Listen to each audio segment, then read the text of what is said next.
YP math classes में मैं यशपाल सिंह आपका स्वागत करता हूँ। कल हमने प्रारंभ किया था आपकी कक्षा 8 की प्रश्नावली नंबर 3। जिन विद्यार्थियों ने कल की क्लास नहीं ली है तो पहले वो कल की क्लास को लेंगे ताकि आगे का अच्छे से समझ में आ पाए। ठीक है, जिन्होंने कल की क्लास नहीं देखी है तो पहले कल की क्लास देखेंगे तब आज की क्लास देखेंगे ताकि आगे के कॉन्सेप्ट समझ में आए। और आगे के कॉन्सेप्ट तभी समझ पाएंगे, पिछले कॉन्सेप्ट क्लियर होने चाहिए। तो देखिए कल की क्लास को हम थोड़ा सा रिवीजन में लाते हैं, थोड़ा सा देखते हैं कल हमने क्या पढ़ाया था। कल पहले हमने बताया था प्रश्नावली का नाम है चतुर्भुजों को समझना। ठीक है, तो पहले हमने बात की थी खुली आकृति और बंद आकृति। तो ये बात तो आप कक्षा 7 में पढ़ के आए हैं कि वह आकृति जिसका प्रारंभिक बिंदु व अंतिम बिंदु एक ही हो वह बंद आकृति कहलाती है, और प्रारंभिक बिंदु और अंतिम बिंदु एक ही ना हो वो क्या कहलाती है? खुली आकृति। उसके बाद में बहुभुज की परिभाषा के बारे में बताया था कि 3 या 3 से अधिक भुजाओं से घिरी बंद आकृति को क्या बोलते हैं?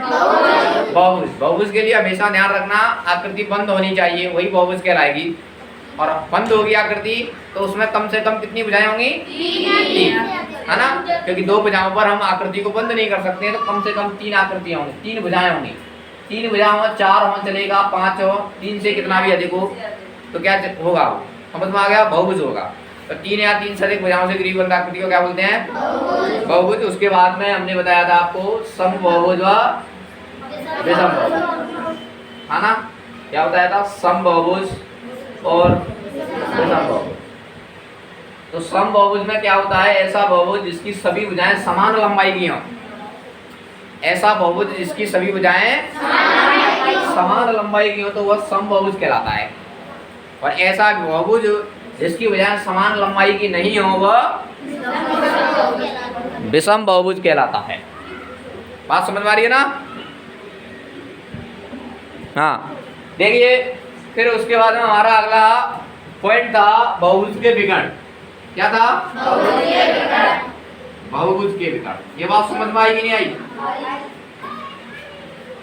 विकर्ण समझते हैं आगे जाके क्या होता है ना। और विकर्ण का मतलब पता नहीं होता है, परिभाषा बता नहीं पाते हैं। आज मैंने कक्षा 10वीं में पूछा था कि विकर्ण की परिभाषा बताओ, कई विद्यार्थी चुपचाप रहे थे, हालांकि उन्होंने पढ़ा था। हाँ, देखिए तो बहुभुज में क्या बताया था मैंने? आसन्न शीर्षों को छोड़कर, किसी बहुभुज के आसन्न शीर्षों को छोड़कर के शेष शीर्षों से मिलाने वाला रेखाखंड विकर्ण बहुभुज का विकर्ण है। समझ में आया ना? इसीलिए मैं आपसे बोल रहा हूँ जिन्होंने कल की क्लास ली है पहले वो कल की क्लास ले, है ना, ध्यान से जाके तब ये समझ में आएगा। तो बहुभुज के विकर्ण के लिए आसन्न शीर्षों को छोड़कर के ये त्रिभुज है, ये आकृति या बहुभुज है, आसन्न शीर्षों को छोड़कर के शेष शीर्षों से मिला दिया जाएगा तो वो क्या कहलाएगा? बहुभुज का विकर्ण। हमने ये भी देखा था कि त्रिभुज में कोई भी विकर्ण नहीं बन रहा था।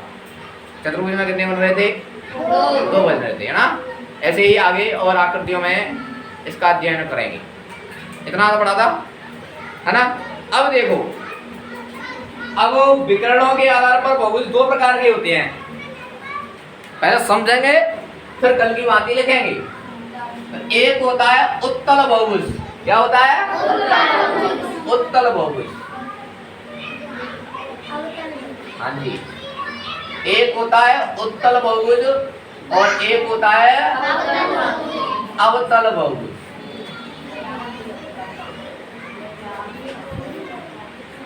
समझेंगे पहले। अच्छा, विकर्ण डालना आप सीख गए।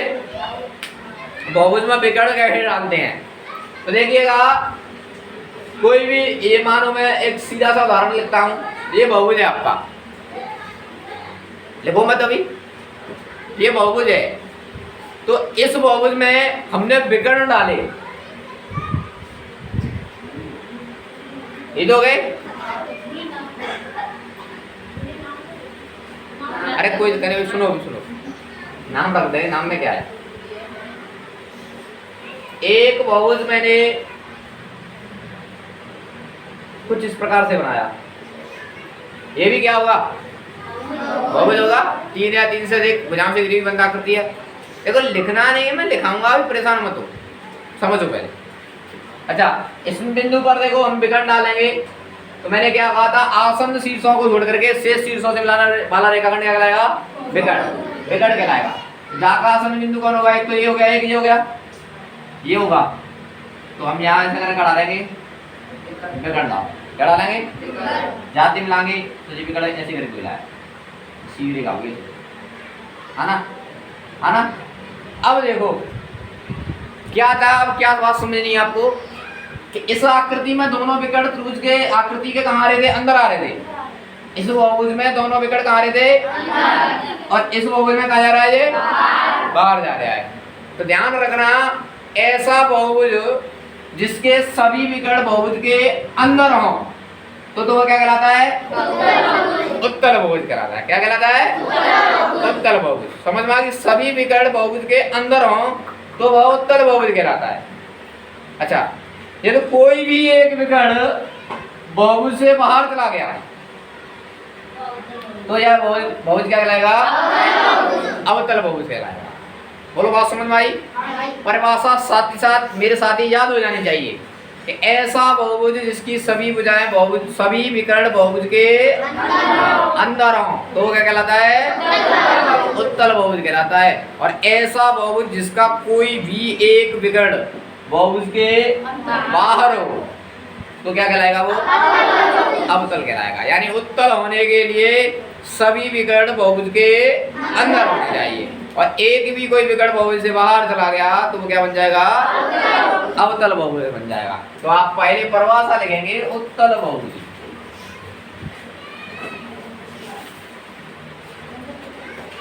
ऐसा बहुभुज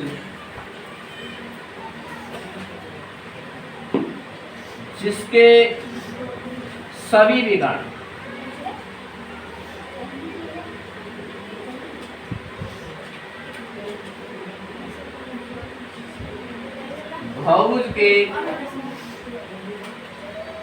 बहुभुज के लिखो,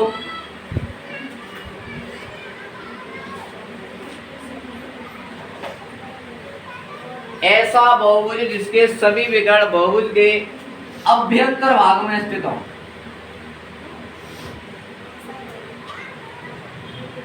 अभ्यंतर भाग में स्थित हो तो वह बहुभुज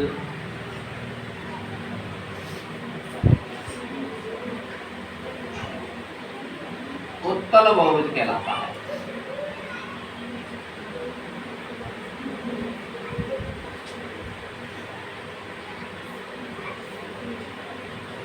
अच्छा, एक बार पहले तरफ देख, लिखने से पहले अभ्यंतर का मतलब समझ में आया, अंदर, अंदर।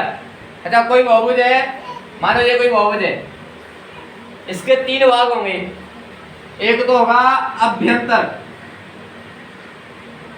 अभ्यंतर का मतलब अंदर, और एक भाग होगा बहिर्भाग। क्या होगा, बहिर्भाग का मतलब बाहर, और एक भाग होता है परसीमा। क्या होगा, परसीमा का अर्थ है इस सीमा पर हो या इस भुजाओं पर हो। समझ में आ गई। तो मैंने क्या लिखा है, ऐसा बहुभुज जिसके सभी विकर्ण बहुभुज के अभ्यंतर भाग में अर्थात अंदर की ओर हो तो वह बहुभुज क्या कहलाता है, उत्तल बहुभुज कहलाता है। लिखें साथ ही साथ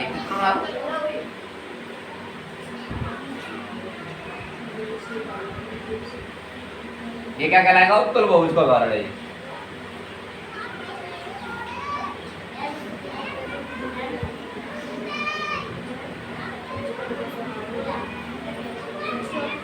लिखें, वीडियो को देखने वाले विद्यार्थी पेन और कॉपी लेके बैठा करें ताकि वो लिख सके। अच्छा, जब तक लिखोगे नहीं तो फिर पढ़ने में मजा नहीं आएगा, है ना। आप तो लिख रहे हैं, सामने बैठे मेरे जो वीडियो में बैठे हैं वो विद्यार्थी मोबाइल लेकर बैठे, वो पेन कॉपी साथ में लेके बैठा करें, और गणित जो गणित पढ़ा रहे हैं उस गणित का पेज खोल के भी बैठे, और साथ जैसे ऐसे क्लास में बैठते हैं वैसे ही बैठे करें, तब अच्छे से समझ में आएगा। हाँ, या लिखा रहे हैं हम तो लिखेंगे तभी तो बनेगा, तभी समझ में आएगा। तो लिखा करें, कॉपी पेन लेके बैठा। लिख लिया। अब लिखो अवतल बहुभुज की परिभाषा। ऐसा बहुभुज जिसका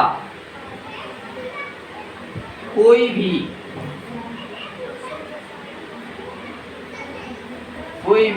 एक विकर्ण, ऐसा बहुभुज जिसका कोई भी एक विकर्ण बहुभुज के बहिर्भाग में स्थित हो, बहिर्भाग में स्थित हो, तो वह अवतल बहुभुज कहलाता है।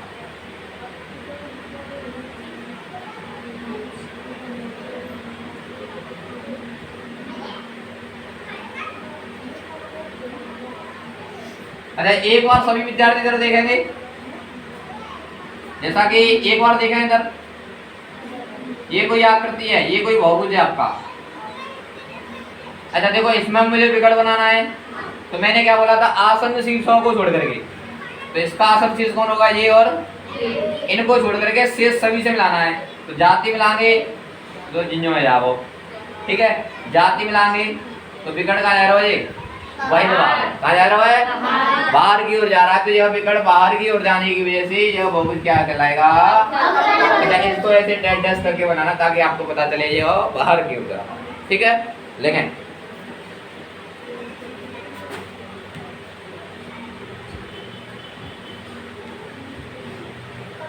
आवाज नहीं करेंगे और लिखेंगे।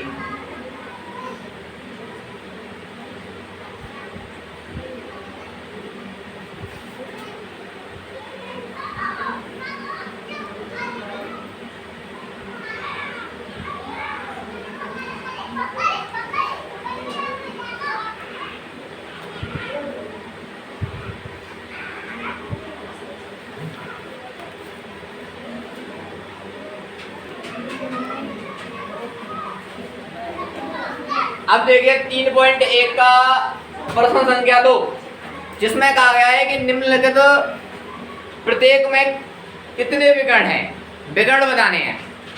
और क्या दिया है, दूसरे के पहले में एक उत्तल चतुर्भुज। देखिएगा, दूसरे के पहले में कहा गया है एक उत्तल चतुर्भुज है आपके पास।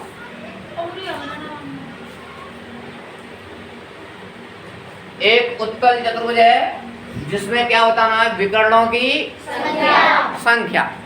चतुर्भुज का मतलब चार भुजा, चार भुजाओं से घिरी हुई बंधाकृति को चतुर्भुज कहते हैं। अभी लिखाएंगे परिभाषा, ध्यान रखना। ये कोई चतुर्भुज है और कैसा हो, उत्तल। उत्तल का मतलब उसके सभी विकर्ण कहाँ होने चाहिए, अंदर होने चाहिए। तो इस चतुर्भुज में हम विकर्ण डालेंगे तो इसके आसन शीर्ष ये और ये हो गए, इनको छोड़ करके शेष शीर्षों से मिला देंगे, ठीक है। यहाँ से डालेंगे तो इसके आसन शीर्ष ये और ये हो जाएंगे, शेष शीर्षों से छोड़ करके आसन शीर्षों को छोड़ करके मिला देंगे। तो ये क्या हो गया, विकर्ण हो गए। तो ये उत्तल चतुर्भुज था जिसमें विकर्णों की संख्या कितनी है, तो हम लिख सकते हैं विकर्णों की संख्या 2। अच्छा, अगली क्या दी हुई आकृति, विकर्णों की संख्या 2। एक समषट्भुज, षट्भुज का मतलब 6 भुजा वाला, सम का मतलब 6 भुजा कैसी होनी चाहिए, समान। 1 2 3 4 5 और 6, कुछ इस प्रकार से बन जाए। मैंने पड़ोसा बनाता पर विकट डालने देते हैं,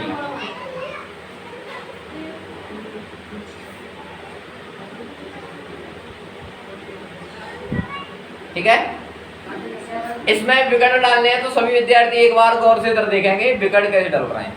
अच्छा, इस बिंदु पर विकट डालने हैं तो विकट की परिभाषा को अप्लाई करेंगे। विकट की परिभाषा में क्या बताया था, आसन्न शीर्षों को छोड़ करके। तो इसके आसन्न शीर्ष कौन होंगे, एक तो ये और एक कौन होगा, ये 2 हो गए। इनको छोड़ करके बाकी के सभी से मिला देंगे।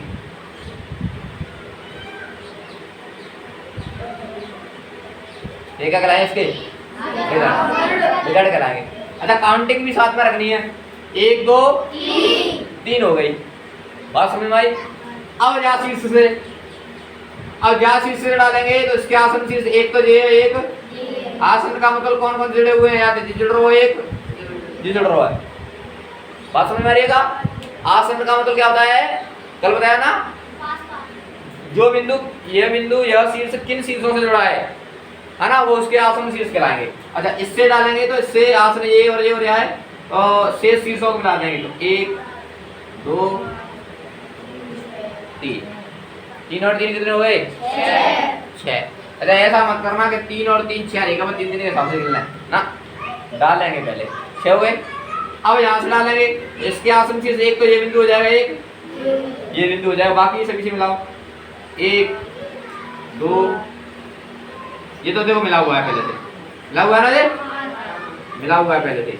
अब क्या डाले 2 है 6 और 2 क्या है 8, ठीक है। अब इस बिंदु से देखें तो ये क्या ज्या का आसन ये और ये बाकी के सभी से मिलाएंगे, देखो जाते मिल लो, ये जाते मिल लो, ये जाते ना मिल लो, कह गए 9 जाते, देखो यहाँ पे देख ये आसन शीर्ष हो गए, इनको जोड़ करके जाते पहले से मिल रहा है, यहाँ से भी मिल रहा है, यहाँ से भी मिल रहा है, तो जाके तरह सब जहाँ बिंदु से जे और जे छुड़ेंगे, जाते मिल लो है, जाते मिल लो है, जाते मिल लो है, जहाँ पे डालना प्रारंभ किया। तो आकृति में कुल विकर्ण कितने हो गए 9। समझ में आई बात? हाँ तो देखो विकर्णों की संख्या 9, ये था आपका दूसरा। अच्छा तीसरे में बड़ा इंटरेस्टिंग दिया है, क्या बोला है त्रिभुज, क्या बोला है देखिएगा, विकर्णों की संख्या 9 लिख देंगे। अच्छा यहाँ क्या बोला था, एक षटभुज समषटभुज, दूसरे में क्या बोला था, दूसरे में समषटभुज, और तीसरे में क्या बोला, एक त्रिभुज। देखिएगा तो सबसे पहले हम एक त्रिभुज बनाएंगे। अच्छा ये बात तो शायद हमने कल भी बताई थी, कल भी बताई थी। त्रिभुज है तो इसके आसन शीर्ष ये हो गए, कोई बच नहीं रहा है, किससे मिलाएं, इसी प्रकार जाके आसन शीर्ष ये 2 हो गए, जाके आसन शीर्ष ये 2 हो गए, कोई तीसरा शीर्ष बच नहीं रहा है ना, इसका आसन शीर्ष ये और ये हो गया, कोई शीर्ष और बच नहीं रहा है, तो इसमें विकर्ण कितने होंगे 0। विकर्णों की संख्या 0। बात समझ में आई, लिख सकते हो।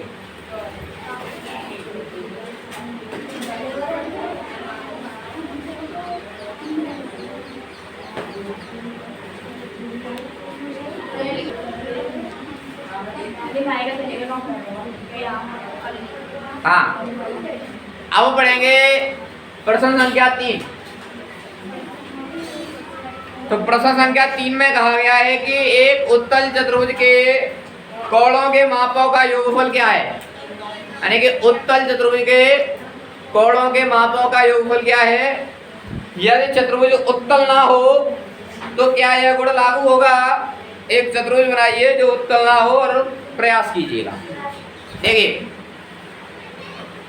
हम अब तक क्या पढ़ के आए हैं, चतुर्भुज के चारों अंतःकोणों का योग कितना होता है 360 डिग्री, कितना होता है 360, और त्रिभुज के तीनों कोणों का योग 180 होता है ना।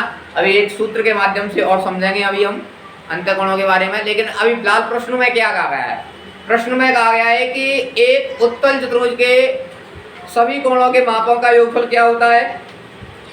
यदि चतुर्भुज उत्तल ना हो तो यह गुण लागू होगा या नहीं, ये बात बतानी है आपको।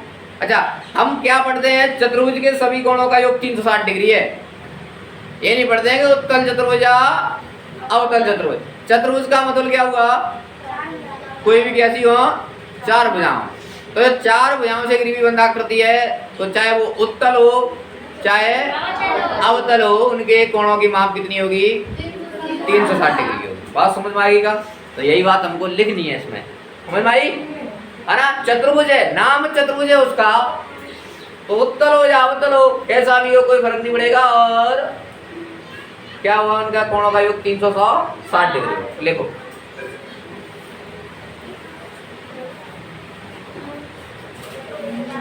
चतुर्भुज के सभी, हाँ लिखो, ये प्रश्न का उत्तर है, मैं जो लिखा रहा हूं। चतुर्भुज के सभी कोणों का योग 360 डिग्री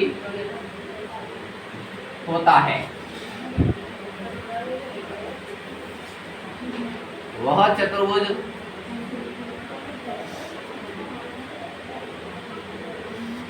उत्तल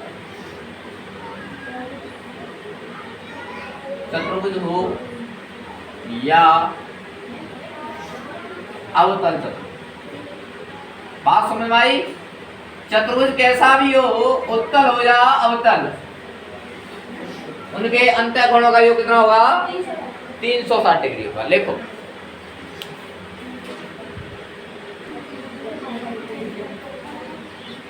देखिए प्रश्न संख्या 4।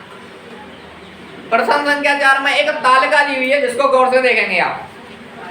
ऊपर लिखा है कि तालिका की जांच कीजिए, प्रत्येक आकृति में त्रिभुजों को बांटिए और कोणों की माप ज्ञात कीजिए। यानी कि जो आकृति दी हुई है ना, उस आकृति में पहले तो उस आकृति को त्रिभुजों में बांटिए कि इस आकृति में कितने त्रिभुज बन जाएंगे और कोणों की माप ज्ञात कीजिए। तो देखिए हम दो तरीके से आपको कोई भी बहुभुज हो उसके कोणों की माप बताएंगे, है ना। त्रिभुज में बांट लेंगे, कुछ को नहीं बांट पाएंगे। देखो पहली आकृति है त्रिभुज। क्या है? त्रिभुज बन रहा है ऐसे, जिसमें भुजाएं कितनी है? 3 है। कितनी भुजाएं? 3। तो 1 2 3 तीन भुजाएं। तो मैं n बराबर क्या लिखूंगा? 3। यहाँ n का मतलब क्या है?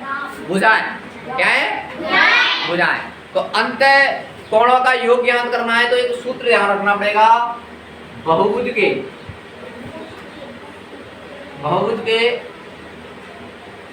अंत कोणों का योग, अंत कोणों का योगफल।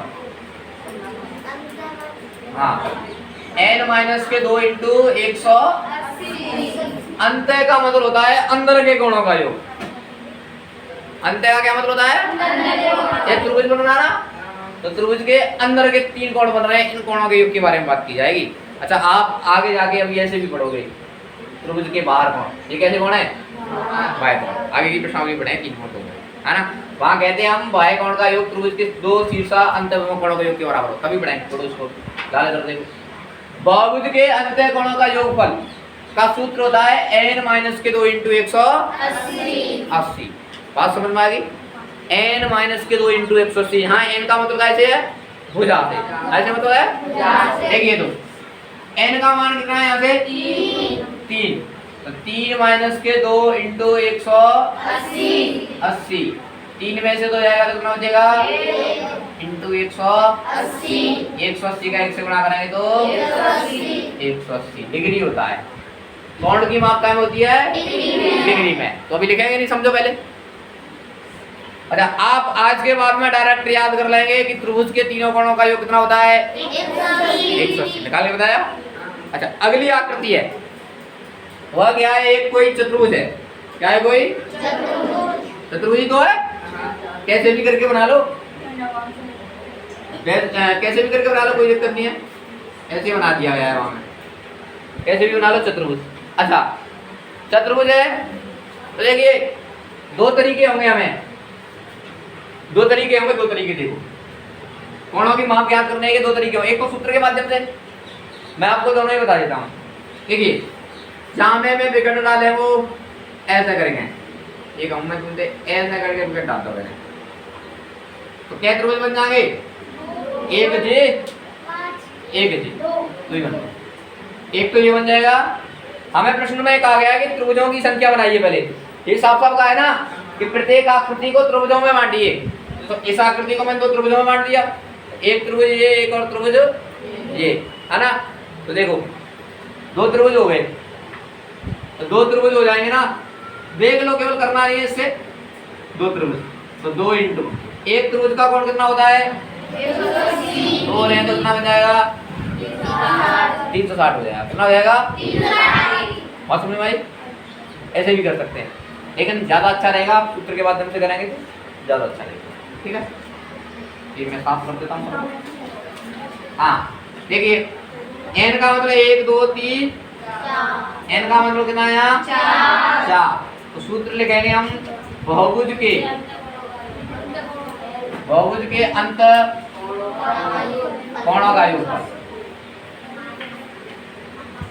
क्या सूत्र होगा? n माइनस के 2 इंटू 180। n का मान कितना हो गया 4 माइनस 2 इंटू 180। 4 में से 2 गया तो 2 इंटू 180 बराबर 360। हाँ समझ में आई। आगे के दिए हुए उनको कर लेंगे, लिखो और आगे के न करें।